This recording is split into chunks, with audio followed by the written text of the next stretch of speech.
Bienvenidos a este primer video del curso en el que vamos a hablar de requisas y detenciones sin orden judicial. En esta oportunidad vamos a analizar todo este curso a partir de esta sentencia Fernández Prieto y Tumbeiro, y en este video vamos a considerar cuáles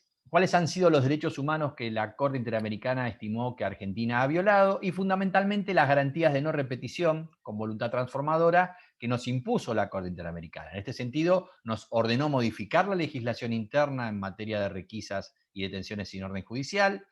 nos impuso la obligación de capacitar a las policías, al Poder Judicial y al Ministerio Público en esta materia, y también la obligación de crear un banco de datos sobre requisas y detenciones sin orden judicial. Así que esta es la temática que vamos a considerar en este video. Esta sentencia fue dictada el 1 de septiembre del 2020 y la Corte Interamericana resolvió que estos dos casos icónicos sobre detenciones y requisa personal en la Argentina, que son Fernández Prieto y Tumbeiro, están en violación a la Convención Americana. El caso de Fernández Prieto es un caso de una persona que fue detenida, tres personas que fueron detenidas en 1992, pero la víctima que acude al sistema es solo Fernández Prieto, que eran tres personas que circulaban en un auto en la ruta hacia Mar del Plata a la noche y que son detenidos por personal policial considerando que llevaban actitud sospechosa. Se requisa el vehículo y en el vehículo se encuentran ladrillos de marihuana, un arma y proyectiles. Esto genera la detención, incluso uno de ellos terminó confesando que estaban transportando esa droga, y esta causa, en base a la fecha en que se comete el hecho, estuvo regida por el viejo Código Barrio, Ley 2372, y fue validado el procedimiento en una sentencia de la Corte Suprema el 12 de noviembre del 98. El otro caso es Tumbeiro. Tumbeiro es una persona que fue detenida en 1998. En este caso es una persona que iba caminando por la vía pública en inmediaciones de un barrio humilde, y el estado de nerviosismo que determina el procedimiento y advertido por la policía se centra en que Tumbeiro vestía de una manera no acorde para la zona. Bueno, la vestimenta era una camisa, un vaquero y zapatos. Y a partir de allí se lo identifica, y si bien se identificó con sus documentos, es invitado a ingresar al patrullero para constatar antecedentes. Y mientras esto sucede, uno de los policías advierte que en un diario que llevaba había un sobre de cocaína. Este es el procedimiento que en este caso, por la fecha de comisión, estuvo regido por el Código Leven, el código que hoy rige en todo el país, excepto en Salta y Jujuy, donde ya rige el nuevo Código Federal, y ese procedimiento fue validado por la Corte Suprema el 3 de octubre del 2002. Vamos a ver en la parte dispositiva de la sentencia de la Corte Interamericana cuáles han sido las violaciones a los derechos humanos que la Corte declara. En primer lugar, en el punto dispositivo primero, la Corte Interamericana acepta el reconocimiento de responsabilidad del Estado que formuló, esto es, en la litigación frente a la Corte, se allanó el Estado argentino a considerar que sí se habían violado determinados derechos humanos que eran los reclamados por la Comisión Interamericana. El punto dispositivo 2 marca cuáles han sido las violaciones a derechos humanos en las que incurrió Argentina, diciendo entonces que el Estado es responsable por la violación del derecho a la libertad personal, en el caso de Fernández Prieto por los artículos 7.1, 7.2 y 7.3, y en el caso de Tumbeiro se suman a ellos el artículo 7.5 en base al reconocimiento del Estado. Estas normas de la Convención Americana justamente regulan este derecho a la libertad personal, señalando el 7.1 que toda persona tiene derecho a esa libertad personal. El 7.2 establece el principio de legalidad para privar de libertad, señalando que nadie puede ser privado de esa libertad física, salvo por las causas y condiciones fijadas de antemano por la Constitución y las leyes internas del Estado, dictadas conforme a esa Constitución. El 7.3 establece la prohibición de detenciones o encarcelamientos arbitrarios, y el 7.5 alude a que toda persona detenida tiene que ser llevada sin demora ante el juez y además tiene que ser juzgada en un plazo razonable o a ser puesta en libertad. Esta última no fue analizada porque simplemente el Estado reconoció esa responsabilidad y la Corte aceptó esa responsabilidad. Vamos a considerar que en este mismo punto dispositivo no solo se dio por violado el derecho a la libertad personal, sino también se dio por violada la igualdad ante la ley y la prohibición de discriminación que están previstas y garantizadas en el artículo 24 de la Convención Americana. Esto se hizo solo respecto de Tumbeiro, y básicamente porque Tumbeiro había sido detenido por las vestimentas que llevaba. Este artículo 24 de la Convención lo que establece es que todas las personas son iguales ante la ley, tienen derecho sin discriminación a igual protección de la ley. Por otra parte, en el punto dispositivo 3, la Corte Interamericana también considera responsable a la República Argentina por la violación al derecho a la vida privada en los casos tanto de Prieto como de Tumbeiro, en los términos del artículo 11 de la Convención. Este artículo 11 justamente protege la honra y la dignidad de las personas, señalando el 11.1 que toda persona tiene derecho al respeto de su honra y al reconocimiento de su dignidad. Y además, el 11.2 dice: nadie puede ser objeto de injerencias arbitrarias o abusivas en su vida privada. Finalmente, el 11.3 dice que toda persona tiene derecho a la protección de la ley contra esas injerencias o esos ataques. Estas son entonces, es la norma que también estimó violada. Finalmente, en el punto 4, reconoce también, en base al propio reconocimiento del Estado que hizo ante la Corte, que el Estado argentino es responsable por la violación a estos otros derechos de garantías judiciales que están en el artículo 8, tanto el 8.1, que es el derecho a ser oído, el 8.2, que en el 8.2H establece la doble instancia y el doble conforme, y el 25.1, que es tutela judicial efectiva. Estos, como ya señalé, no han sido desarrollados en los considerandos respecto de en qué se verificó esas violaciones, porque el Estado argentino aceptó su responsabilidad. Vamos a pasar a ver el tema central de esta sentencia en términos de lo que condiciona a la República Argentina al modificar leyes y prácticas. Esto lo hace a través de las garantías de no repetición con vocación transformadora, que son una forma de reparación que tienen una función preventiva, que modifican, que buscan evitar violaciones a los derechos humanos a futuro. Así que esta es una fórmula interesante que condiciona entonces al Estado, que debe cumplir con ellas, porque estas sentencias por el 68.1 son de cumplimiento obligatorio, porque Argentina aceptó la jurisdicción ante la Corte.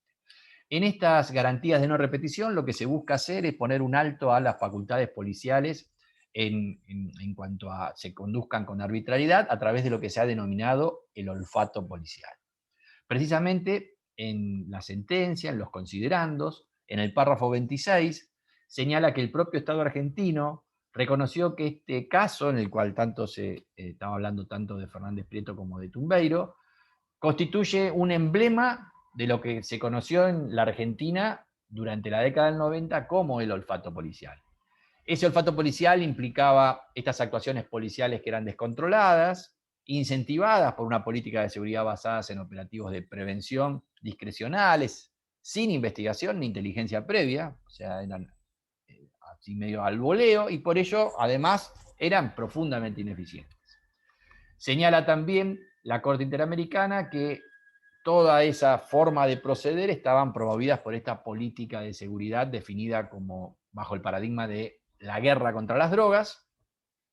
y que esa guerra contra las drogas encontró una pata en los sistemas de administración de justicia, en el sistema de administración de justicia, porque no se ejercía un inadecuado o no se ejercía un control judicial correcto sobre esas prácticas. La Corte Interamericana sigue diciendo en el párrafo 33 de la sentencia que advierte que, tal como lo reconoció la República Argentina en estos dos casos de Fernández Prieto y Tumbeiro, se movieron dentro de este contexto general de detenciones y requisas arbitrarias en la República Argentina. Y si bien en los alegatos finales el Estado argentino señaló que esas facultades policiales de detención de personas y de requisas sin orden judicial y sin mediar supuestos de flagrancia merecían en nuestro país una revisión profunda, este reconocimiento le da pie a la Corte Interamericana para sostener que aquello que se dio en la década del 90 con esta política de guerra contra las drogas continúa activa y vigente en el país, y a partir de allí entonces reconoce la Corte que se daría esta situación en la actualidad, y desde allí entonces le da fundamento para disponer estas medidas de no repetición que nos obliga a modificar leyes y prácticas. Esto lo hace en la parte dispositiva, en esas medidas, al imponer estas, como forma de reparación, estas medidas de no repetición o garantías de no repetición, y así lo hace en el punto dispositivo 7 de la sentencia. Allí señala que el Estado está obligado, el Estado argentino está obligado a adecuar su ordenamiento jurídico interno respecto a estas normas que permiten la detención, los registros de vehículos y las requisas personales sin orden judicial. Y eso lo hace marcando la cancha que hay que hacer esa modificación teniendo en cuenta los términos que la propia Corte Interamericana señaló en los párrafos 121 y 122. Este primer párrafo, el 121, lo que hace es señalar que ciertas normas que regulaban o regulan estas situaciones en la República Argentina están en violación a la Convención. Así, comienza diciendo este párrafo 121 que el artículo 4 del viejo Código Barrio,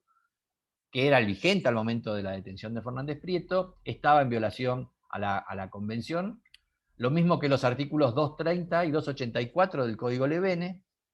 que establecen requisas y detención para la policía, que eran las vigentes al momento de la detención de Tumbeiro, y también el artículo 1 de la 23950, que es el que regula las facultades de la Policía Federal Argentina en la ley orgánica. Todas estas normas fueron entonces declaradas en violación a la Convención Americana respecto del artículo 2 de la Convención. La Corte entonces, a la par de declarar que estas normas eran incompatibles con la Convención, lo que hace notar es que el Estado, en su defensa, señaló que el nuevo Código Procesal Penal Federal Argentino, sancionado en 2014 bajo Ley 27063, regula de mejor forma, de manera compatible con la Convención, estas facultades de requisa. Y así lo señala respecto al artículo 138 que ahora vamos a considerar. La historia es que la Corte Interamericana señala que esta norma, bueno, sí es un avance, pero que termina concluyendo que no alcanza porque no abarca la totalidad de las violaciones declaradas en la presente sentencia. Y en consecuencia de eso, esta afirmación de la Corte en el párrafo 121 le da Paulo para ordenar esta medida de no repetición respecto de la modificación de la ley interna. Vamos a ver estas normas de la legislación argentina que han sido consideradas en violación a la Convención Americana. En primer lugar, es el artículo 4 del viejo Código Barrio, código que, bueno, ya no está vigente. A partir del 92 rige el Código Levene, y hoy, bueno, no habría detenciones en las cuales se pudiera aplicar, detenciones policiales sin orden judicial o requisas en las cuales se pudiera aplicar esta norma. El artículo 4 decía que el jefe de la policía de la capital y sus agentes tienen el deber de detener a las personas, las de flagrancia, obviamente que ahí no habría problema, sino también podían detener a aquellas contra quienes hubiera indicios vehementes o semiplena prueba de culpabilidad. Y esa fórmula, indicios vehementes o semiplena prueba de culpabilidad, se consideró desde la Corte suficientemente vaga como para no respetar el estándar interamericano. Esta norma no es un problema, ya como les dije, no rige, por lo menos para esta materia, y no debe haber causas hoy que tramiten bajo este código. Después aparece esta otra norma que modificó en el año 91 y que hoy está vigente, el artículo 5, inciso primero del decreto 33358, que es la ley orgánica de la Policía Federal Argentina. Esta norma, si bien mejoró la redacción o el estándar respecto de la versión anterior al 91, también sigue siendo considerada por la Corte en violación a la Convención. ¿Qué dispone esta norma? Bueno, que en principio la detención tiene que ser con orden del juez, pero habilita como excepción que cuando existiesen circunstancias debidamente fundadas que hagan presumir que alguien hubiese cometido o pudiere cometer un hecho delictivo o contravencional y no acreditase fehacientemente su identidad, se lo puede conducir a la dependencia policial que corresponda con noticia al juez por un tiempo mínimo que esta norma establece en no más de 10 horas. La versión anterior hablaba de 24 horas. Bueno, esta norma, que hoy sigue vigente, también ha sido considerada por la Corte Interamericana en violación a la Convención. Y también han sido consideradas en violación a la Convención dos normas del Código Levene, que hoy siguen vigentes en todo el país, excepto en Salta y Jujuy, donde ya rige plenamente el nuevo Código Procesal Penal Federal. La primera norma que señala la Corte Interamericana en violación a la Convención es el 230, que en rigor lo que faculta es al juez a disponer requisas personales. Este artículo 230 dice: el juez ordenará la requisa siempre que haya motivos suficientes para presumir que oculta en su cuerpo cosas relacionadas con un delito. Y esta fórmula, motivos suficientes, es la que, por su vaguedad, es considerada por la Corte en violación a la Convención. Por supuesto que lo está haciendo en referencia a la requisa que dispone la autoridad policial. Y esto es anclar este artículo 230, linkearlo con el 184 del Código Levene, que justamente lo que dispone es que los funcionarios de la policía o fuerzas de seguridad están facultados para formular las requisas urgentes con arreglo a este artículo 230, utilizando entonces esta fórmula vaga de los motivos suficientes.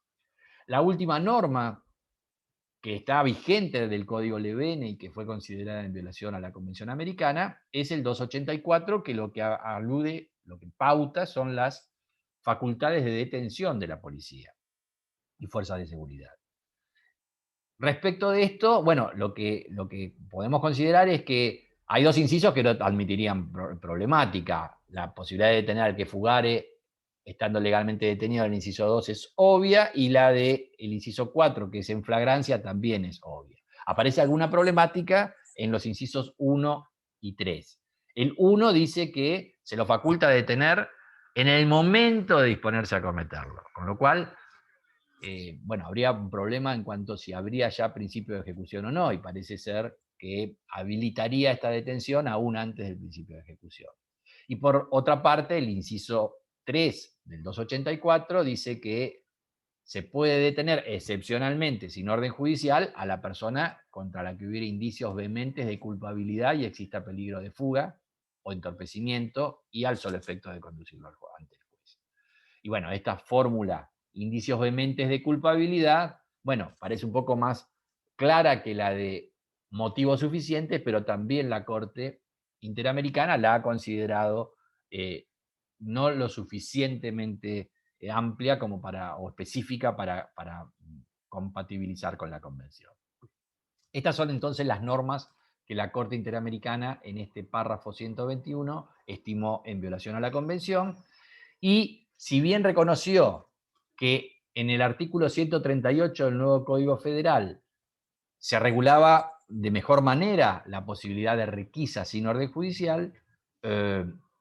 bueno, la consideró insuficiente y por eso ordenó estas estas garantías de no repetición. Este artículo 138 dice que solo podrá procederse a requisa sin orden de las personas e inspeccionar los efectos personales que lleven, requisar esos interiores de vehículos, aeronaves o embarcaciones en los siguientes supuestos, con las siguientes condiciones, que son tres. Por un lado, que existan circunstancias previas que razonable y objetivamente permitan presumir que se ocultan cosas relacionadas con el delito. Inciso B, que no fuere posible esperar la orden judicial ante el peligro cierto de que desaparezcan las pruebas, o sea, una razón de urgencia. Y inciso C, que esa requisa o inspección de vehículos se practique en la vía pública o en lugar de acceso público. Esta norma la Corte Interamericana la pondera como un avance, pero señala que no contempla todas las exigencias que la propia sentencia de la Corte Interamericana exige, y de allí entonces la orden de modificar regulación interna. La cuestión es que esta norma es muy similar a una que está vigente a partir del año 2001 en el Código Levene, y como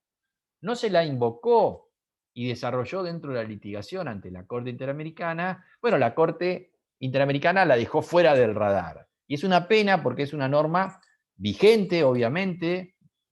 para la mayoría del país, porque el Código Levene nos está rigiendo en todo el país, salvo en Salta y Jujuy, donde ya rige el Código Federal, y establece estándares en buena medida similares a los que pauta el 138 del nuevo Código. Precisamente la primera parte de este artículo 230 bis dice: los funcionarios de la policía y fuerzas de seguridad sin orden pueden requisar personas e inspeccionar efectos personales, así como el interior de vehículos, aeronaves y buques, con lo cual aquí el parangón es exacto. Agrega cuál es la finalidad para llevar a cabo estas diligencias, estos actos procesales, diciendo que la finalidad es hallar la existencia de cosas, probablemente provenientes o constitutivas de un delito, o de elementos que pudieran ser utilizados para la comisión de un hecho delictivo, de acuerdo a las circunstancias particulares del hallazgo en que sean realizadas. Y en este caso, a diferencia del 138, no establece tres condiciones para validar estas requisas sin orden, sino dos, que coinciden con el inciso A y el inciso C. El inciso A dice que, del 138, ¿no? El inciso A del 230 bis dice que debe hacerse esa requisa o esa inspección de rodados o vehículos con la concurrencia de circunstancias previas, y le agrega o concomitantes, cosa que no está en el 138, que razonable y objetivamente permitan justificar estas medidas respecto de personas o vehículos. En esto el parangón con el inciso A es casi a pie juntillas. Y por último, respecto del inciso C del 138, está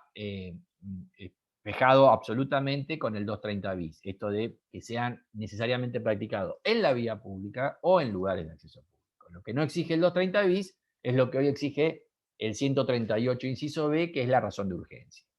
La cuestión es que este artículo 230 bis, en su parte final, en su último párrafo, establece una norma que no está contemplada en el Código Procesal Penal Federal y que obviamente, al no ser invocado dentro de la litigación que se dio ante la Corte Interamericana, le impidió a la Corte Interamericana analizar si ese último párrafo podía ser compatible o no con la Convención. Este último párrafo lo que dice es que cuando se trate de un operativo público de prevención, se puede proceder a inspeccionar vehículos. Esto es, cuando hay puestos policiales en los cuales se está haciendo control vehicular, de forma sistémica, digamos, obviamente sin arbitrariedades ni discriminaciones, entonces en esos procedimientos sí se pueden requisar esos vehículos sin que esto implique una nulidad ni un vicio en el procedimiento. Como les dije, esto es una lástima que haya quedado fuera del radar de la Corte, porque nos podía haber orientado si esto era compatible o no con la Convención. Así como remitía la Corte Interamericana en esta garantía de no repetición al 121, también lo hace respecto del párrafo 122. Y este párrafo 122 dice que la Corte Interamericana considera que dentro de un plazo razonable, el Estado debe adecuar su ordenamiento jurídico interno, lo cual implica modificar normas y el desarrollo de prácticas compatibles con esas normas que sean conducentes a lograr la plena efectividad de los derechos reconocidos en la Convención. Y esa adecuación del ordenamiento jurídico interno y de las prácticas consecuentes con ello es a efectos de compatibilizarlo con los estándares internacionales que deben existir para que no se incurra en arbitrariedad, tanto en los supuestos de detención, de requisa corporal o de registros de vehículos sin orden judicial. El 122 continúa diciendo que tanto en la creación de normas como después en la aplicación de esas normas que estén facultando a la policía a realizar detenciones sin orden judicial, acá no menciona requisa ni con inspección de vehículos, pero debe dárselo por entendido, dice que las autoridades internas están obligadas a realizar un control de convencionalidad. Y digo que deben estar incluidas porque el control de convencionalidad no es necesario que sea expresamente dispuesto que se aplique en alguna materia, sino en todas las materias. ¿Qué significa este control de convencionalidad? Bueno, es el mecanismo que ha desarrollado la Corte Interamericana a partir del año 2006, en este caso chileno, Almonacid Arellano, donde la Corte Interamericana lo que señaló es que la interpretación de la Convención que hagan los tribunales internos no solo debe regirse por lo que diga la Convención, sino que debe aplicar obligatoriamente las interpretaciones que de esas normas de la Convención hace la Corte Interamericana. Entonces aquí hay un posicionamiento muy fuerte de la Corte Interamericana diciendo, la Convención dice lo que nosotros decimos que dice. Y los estados, a través de sus órganos internos, en este caso los tribunales, están obligados a respetar esa interpretación. El mismo año 2006, en este otro caso, trabajadores cesados del Congreso, la Corte Interamericana dice que ese control de convencionalidad, los tribunales nacionales lo tienen que hacer de oficio. Y finalmente, en 2010, completa quienes están obligados a ejercer este control de convencionalidad, señalando que en esta causa Cabrera, García y Montiel Flores lo deben hacer todas las autoridades nacionales. Esto es entonces control de convencionalidad que, como les dije, no queda atado solamente a lo que la Corte nos diga en esta materia aplique en control de convencionalidad, sino que toda la convención tiene que ser interpretada a partir de estas interpretaciones y los estados están obligados a realizar este control de convencionalidad. Lo cierto es que en el párrafo 123, la Corte desestima el aplicar como medida o garantía de no repetición imponerle a las provincias reforma en sus leyes y que se emitan protocolos sobre cómo deben actuar las fuerzas de seguridad. La Corte justamente lo desestima porque dice que esas legislaciones o la ausencia no han sido aplicadas a los hechos que está fallando en el caso, que eran Fernández Prieto y Tumbeiro. Y entonces, frente a esa circunstancia de que no eran legislaciones aplicables al caso, la Corte no tenía que realizar una revisión en abstracto de normas de las provincias. Claro, cuando uno mira esto, no estamos obligados, porque la Corte solamente habla de la regulación del sistema federal y la justicia nacional, en cuanto a esta manda de modificar leyes. Pero, por supuesto que en base al control de convencionalidad que recién mencioné, y con esta doctrina, a partir del fallo Cabrera García, como ese control de convencionalidad lo tienen que hacer todas las autoridades nacionales, las legislaturas provinciales tendrían que analizar, aunque no están obligadas a ello por esta sentencia de la Corte Interamericana, a analizar la compatibilidad de sus regulaciones provinciales con estos estándares interamericanos. Y en ese caso, en caso de que adviertan que es incompatible, deberían, vía control de convencionalidad, como autoridad nacional, hacer los proyectos de ley y modificar esas legislaciones. Vamos a pasar a otra manda, a otra garantía de no repetición que nos impuso la Corte Interamericana. En este caso lo hizo en el punto dispositivo 8 de la sentencia, donde señaló que el Estado argentino tiene que diseñar y poner en ejecución un plan de capacitación que sea tanto para la policía como para el Ministerio Público y el Poder Judicial. Y que ese plan de capacitación lo tiene que hacer en los términos de la sentencia de la Corte Interamericana del párrafo 125. ¿Qué dijo la Corte en ese párrafo? Dijo que la Corte estima pertinente ordenar al Estado crear e implementar en el plazo de 2 años un plan de capacitación para los cuerpos de la Policía de la Provincia de Buenos Aires y de la Policía Federal Argentina, que eran las jurisdicciones, las policías que actúan en las jurisdicciones donde se produjeron los casos Fernández Prieto y Tumbeiro. También del Ministerio Público y del Poder Judicial. Esto es sobre estos ejes, esa capacitación. Primero, la necesidad de que la policía indique las circunstancias objetivas en que proceda, tanto una detención como un registro, como una requisa sin orden judicial, y siempre lo tiene que hacer vinculándolo a la comisión de un delito. El inciso B señala que esa capacitación tiene que orientarse a que estas circunstancias tienen que verificarse con carácter previo y que además el análisis de esas circunstancias tiene que darse con una interpretación restrictiva. El punto C dice que deben darse junto a una situación de urgencia, como hoy señala el 138 del Código Federal, que impida solicitar la orden judicial. El inciso D dice que las fuerzas de seguridad deben dejar constancia exhaustiva en las actas del procedimiento de cuáles han sido los motivos que dieron origen al registro o a la requisa. Y finalmente el punto E, en esta nómina de pautas, dice que se deben omitir la utilización de criterios discriminatorios para llevar a cabo una detención. Estas serían las pautas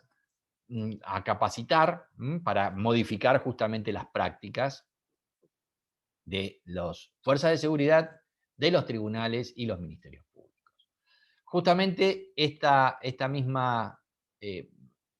esta misma situación sobre este último punto de la discriminación se ha dado en una sentencia, en otra sentencia de la Corte Interamericana, también del año pasado, del 31 de agosto del 2020. Se trataba de una condena a la República Argentina en un caso de detención ilegal, arbitraria y discriminatoria, donde además luego fallece esta persona que es la víctima, que era un afrodescendiente, y que había sido detenida al amparo de una contravención por ebriedad en la vía pública.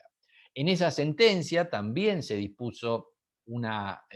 garantía de no repetición con vocación transformadora en el punto dispositivo 9, que va en sintonía con las que aquí dispuso en esta sentencia de Fernández Prieto y Tumbeiro. Este punto dispositivo dice: el Estado incluirá en la formación regular, o sea que en la currícula de formación de la Policía de Ciudad Autónoma de Buenos Aires y de la Policía Federal Argentina, que era la jurisdicción, las fuerzas de seguridad que actuaban dentro del caso Acosta Martínez, lo que debe hacerse entonces es incluir estas capacitaciones sobre el tema de discriminación racial y la sensibilización sobre el uso de perfiles. Y esto lo debe hacer en los términos del 118 de esta sentencia Acosta Martínez. En ese párrafo 118, la Corte Interamericana dice que estima pertinente ordenar que en 2 años se incluya en el curso de formación regular, esto es en la currícula de la Policía de la Cabo y la Policía Federal, capacitaciones sobre el carácter discriminatorio que tienen los estereotipos, tanto de raza como de color, como de nacionalidad, como de origen étnico. Y agrega, también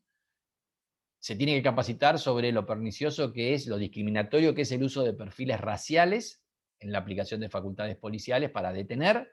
y sensibilizar a esos agentes en formación sobre el impacto negativo que su utilización tiene sobre las personas afrodescendientes de ese grupo étnico era la víctima en esta sentencia Acosta Martínez. Finalmente, en este párrafo 118 dice que las capacitaciones que se dirijan a este personal policial en formación deben incluir el estudio de esta sentencia Acosta Martínez. Así que aquí tenemos otra medida, otra garantía de no repetición que el Estado está obligado a cumplir en línea con esto de no discriminación, que fue lo verificado también en estos casos Tumbeiro y Fernández Prieto.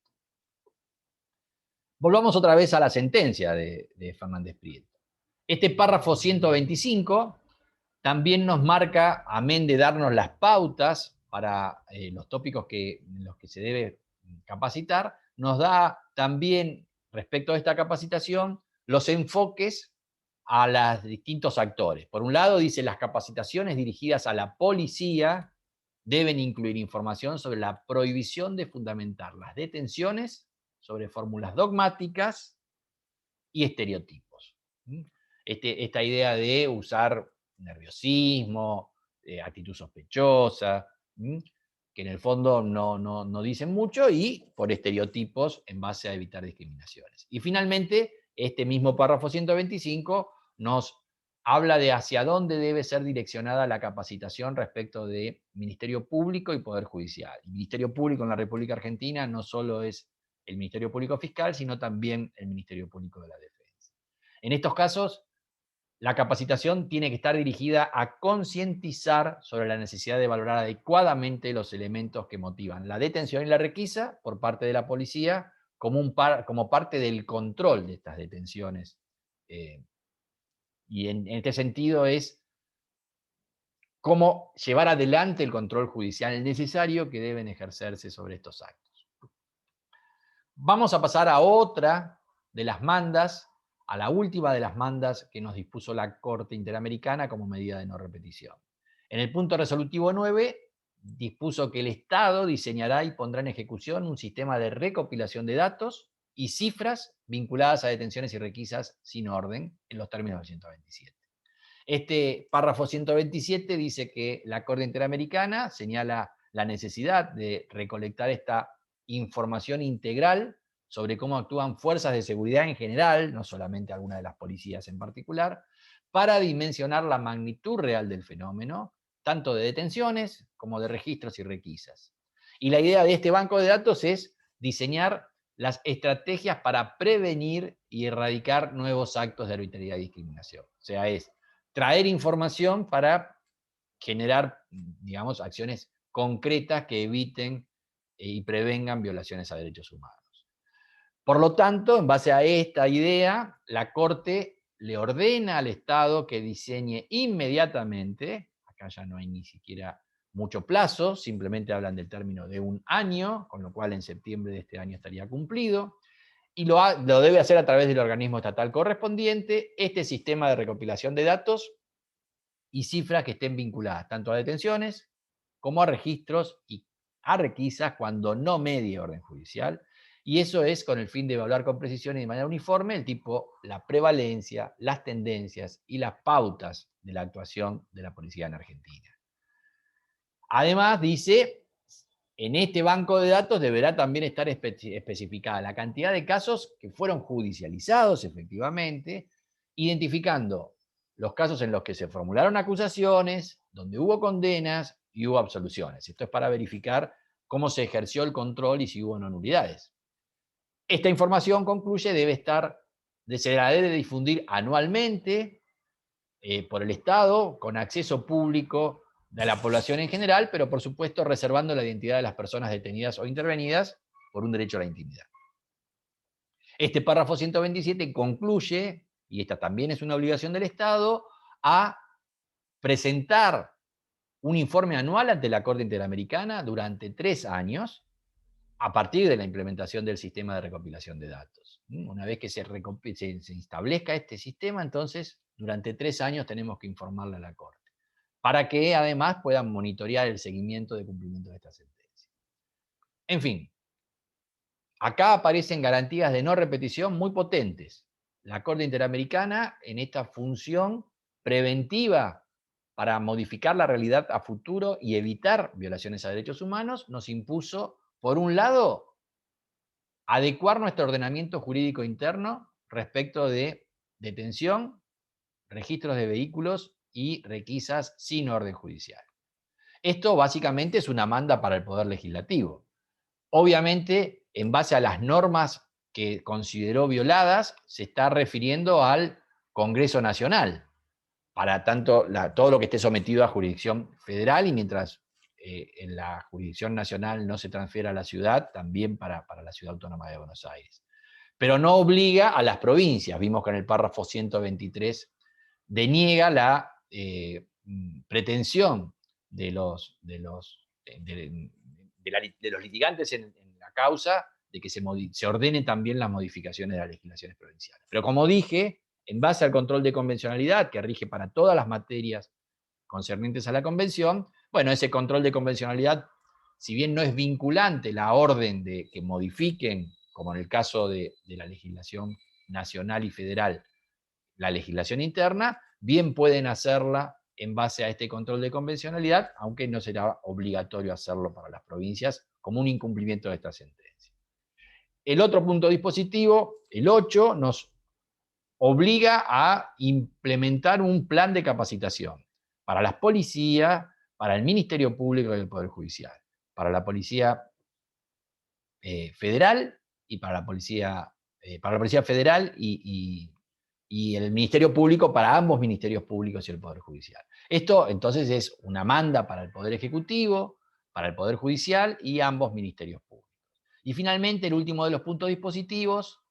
que hemos considerado, el 9, nos establece la obligación de diseñar y poner en ejecución un sistema de recopilación de datos y cifras sobre detenciones y requisas sin orden judicial. Y esta manda, en principio, vincularía al Poder Ejecutivo, que es quien tiene, digamos, de quien dependen las policías y fuerzas de seguridad, pero como también dentro de esto estamos obligados a compilar la información de cómo siguió el proceso, o sea, cuántos casos se judicializaron, con cuántas acusaciones, absoluciones y condenas, incluyendo, por supuesto, los sobreseimientos, básicamente las nulidades. Bueno, también compete a otros órganos del Estado, como podemos ser los ministerios públicos o el Poder Judicial. Así que estas son las mandas. Y con la problemática de que estamos ante un país federal. Y esto le da cierta vidriosidad a el alcance de todas estas mandas, sobre todo estas últimas dos. Pero bueno, más allá de esto, lo que está muy claro es que el Estado argentino tiene obligaciones que cumplir para respetar los derechos humanos. Los veo en el próximo video, en el cual, como anticipé, vamos a analizar los fallos de la Corte Suprema Argentina, Tumbeiro y Fernández Prieto, donde además vamos a confrontarlos con algunos de los argumentos de la Corte Interamericana y ver otras sentencias de la Corte Suprema donde se habló de detenciones y requisas sin orden judicial. Los espero allí. Muchas gracias.